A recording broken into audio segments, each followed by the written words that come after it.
வணக்கம். ஒரு கல்யாணத்துக்கு பெரிய கேக்கு செய்யணும்னு ஆசைப்படுறீங்க. அதை எப்படி செய்யறதுன்னு ஒருத்தருக்கு சொல்லி கொடுக்க போறீங்க. ஆனா ஒரு பிரச்சனை, அந்த ஆளை இதுவரைக்கும் சமையலறையவே பார்த்ததில்ல. மாவுன்னா என்னன்னே தெரியாது. ஏன், நீங்க பேசுற பாஷை கூட அவனுக்கு புரியாது. அவனுக்கு எப்படி நீங்க கேக் செய்ய சொல்லி கொடுப்பீங்க? அதுக்கெல்லாம் முன்னாடி அவனுக்கு முதல்ல அடுப்புன்னா என்ன, சமையல்னா என்ன, நாம என்ன பாஷை பேசுறோம்னு கொஞ்சம் உலக அறிவை கத்து கொடுக்கணும்ல. அப்படிதாயா இந்த பெரிய மொழி மாதிரி எல்எல்எம் விஷயமும். அது உங்க ஆபீஸ் மெயில எழுதுறதுக்கோ இல்ல பெரிய புத்தகத்தை சுருக்கி சொல்றதுக்கோ முன்னாடி அதை முதல்ல பள்ளிக்கூடத்துக்கு அனுப்பணும். கண்ணுக்கு தெரியாம நடக்கிற இந்த பெரிய பள்ளிக்கூட படிப்புக்கு பேர் தான் முன் பயிற்சி, ப்ரீ ட்ரைனிங் அப்படின்னு சொல்றாங்க. இந்த முன் பயிற்சினா என்னன்னு புரிஞ்சுக்கணும்னா முதல்ல இந்த எல்எல்எம் எப்படி பிறக்குதுன்னு தெரிஞ்சுக்கணும். அது பிறக்கும் போது ஒண்ணுமே தெரியாத ஒரு வெறும் வெற்று மூளை மாதிரி தான் இருக்கும். எந்த பயிற்சியும் இல்லாத ஒரு புது எல்எல்எம் கிட்ட போய் வணக்கம்னு சொன்னா அதுக்கு எழுத்துனா என்னன்னே தெரியாது. ஏதோ சம்பந்தம் இல்லாம சத்தம் தான் போடும். அதுக்கு இங்கிலீஷ்னா என்னன்னு தெரியாது, மனுஷன்னா யாருன்னு தெரியாது, வரலாறு அறிவியல்னு ஒண்ணுமே தெரியாது. ஒரு சின்ன குழந்தை கீபோர்ட சும்மா தட்டி விளையாடுமே, அது மாதிரி தான் இருக்கும். சரி, ஒண்ணுமே தெரியாத இந்த வெறும் மூளைக்கு எப்படி நாம அறிவை கொடுக்கறது? அதுக்கு தான் இந்த முன் பயிற்சியை கொடுக்கறோம். இதுக்காக ஆராய்ச்சியாளர்கள் என்ன பண்ணுவாங்க தெரியுமா? இணையத்துல இருக்கிற எக்கச்சக்கமான விஷயங்களை, அதாவது கோடிக்கணக்கான புத்தகங்கள், விக்கிபீடியா கட்டுரைகள், அறிவியல் கட்டுரைகள்னு அத்தனை எழுத்துக்களையும் ஒண்ணு விடாம எடுத்து இந்த செயற்கை மூளைக்குள்ள குட்டுவாங்க. ஆனா இங்கதான் ஒரு சுவாரஸ்யமான டெக்னிக் இருக்கு. இந்தாப்பா அகராதி, இந்தாப்பா இலக்கண புத்தகம், இதையெல்லாம் மனப்பாடம் பண்ணிக்கோன்னு நாம அதுக்கு கொடுக்க மாட்டோம். அதுக்கு பதிலா ஒரு சின்ன விளையாட்டை விளையாட சொல்வோம். ஒரு செகண்டுக்கு லட்சக்கணக்கான தடவை அதே விளையாட்டை திரும்ப திரும்ப விளையாடணும். காக்கா மரத்துல இன்னும் ஒரு வாக்கியத்தை கொடுத்துட்டு அடுத்த வார்த்தை என்ன வரும்னு அதை கண்டுபிடிக்க சொல்வோம். ஆரம்பத்துல அது ரொம்ப தப்பு தப்பா தான் சொல்லும். காக்கா மரத்துல பைக் ஓட்டிச்சுன்னு சொல்லும். ஆனா தப்பா சொல்லும் போதெல்லாம் அதுக்குள்ள இருக்கிற கணக்க கொஞ்சம் கொஞ்சமா அதுவே மாத்திக்கும். பெரிய பெரிய சர்வர்கள்ல வாரக்கணக்கா மாசக்கணக்கா கோடிக்கணக்கான தடவை இந்த விளையாட்டை அது விளையாடிக்கிட்டே இருக்கும். இப்படி விளையாட விளையாட ஒரு பெரிய ஆச்சரியம் நடக்கும்யா.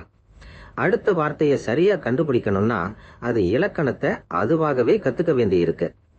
ஒரு வரலாற்று சம்பவத்துல அடுத்த வார்த்தையை கண்டுபிடிக்க அது வரலாற்றை கத்துக்க வேண்டி இருக்கு. இப்படி அடுத்த வார்த்தை என்ன வரும்னு யூகிச்சு யூகிச்சு மனுஷங்களோட மொழி, கலாச்சாரம், அறிவு, லாஜிக்னு எல்லாத்தையும் அதுவே கத்திக்கிட்டு ஒரு பெரிய வலைய தனக்குள்ளே உருவாக்கிக்குது. இன்னைக்கு நாம பயன்படுத்துற அத்தனை எல்எல்எம்களுக்கும் இந்த முன் பயிற்சி தாயா அடிப்படை. இதை நாம தினமும் எத்தனையோ தடவை பயன்படுத்திக்கிட்டு இருக்கோம். நீங்க தேடுதல்ல பாதி வார்த்தை அடிக்கும் போது மீதி வார்த்தைய அதுவே காட்டுதில்ல.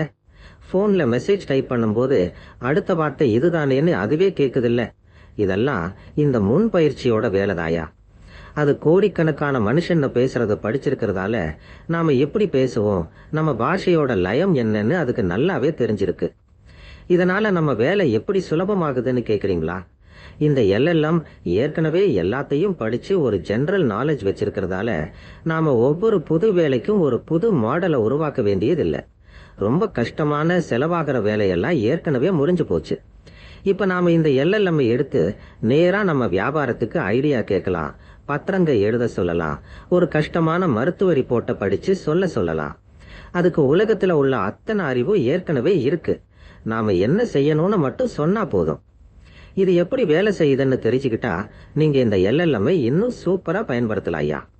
நீங்க ஒண்ணு ஞாபகம் வச்சுக்கணும், உலகத்துல இதுவரைக்கும் எழுதப்பட்ட எல்லாத்தையுமே படிச்ச ஒருத்தங்கிட்ட நீங்க பேசிக்கிட்டு இருக்கீங்க. நீங்க சும்மா அறகுறையா ஒரு கேள்வியை கேட்டா அதுவும் ஏதோ சாதாரணமான பதில தான் சொல்லும். ஏன்னா அதுக்கு பல லட்சம் வரிகள் தெரியும். உங்களுக்கு சரியான பதில் வேணும்னா நீங்க தெளிவா சொல்லணும்.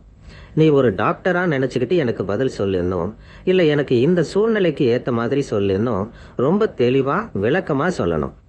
ஒரு பெரிய கலைக்களஞ்சியத்தை கையில கொடுத்துட்டு அதுல எதை தேடணும்னு ஒரு பூத கண்ணாடியை கொடுக்கற மாதிரி தான் இது. இந்த முன் பயிற்சிங்கிறது இந்த உலகத்திலேயே நிறந்த ஒரு பெரிய கூட்டு முயற்சிங்க. நாம இந்த செயற்கை மூளைக்கு வெறும் நம்பரை மட்டும் கூட்டி கழிக்க சொல்லி கொடுக்கல. நம்ம மனித இனத்தோட அத்தனை கதைகளையும் கண்டுபிடிப்புகளையும் அறிவையும் அதுக்கு உணவா ஊட்டி இருக்கோம். நம்ம வார்த்தைகளை அதுக்கு கொடுத்திருக்கோம்.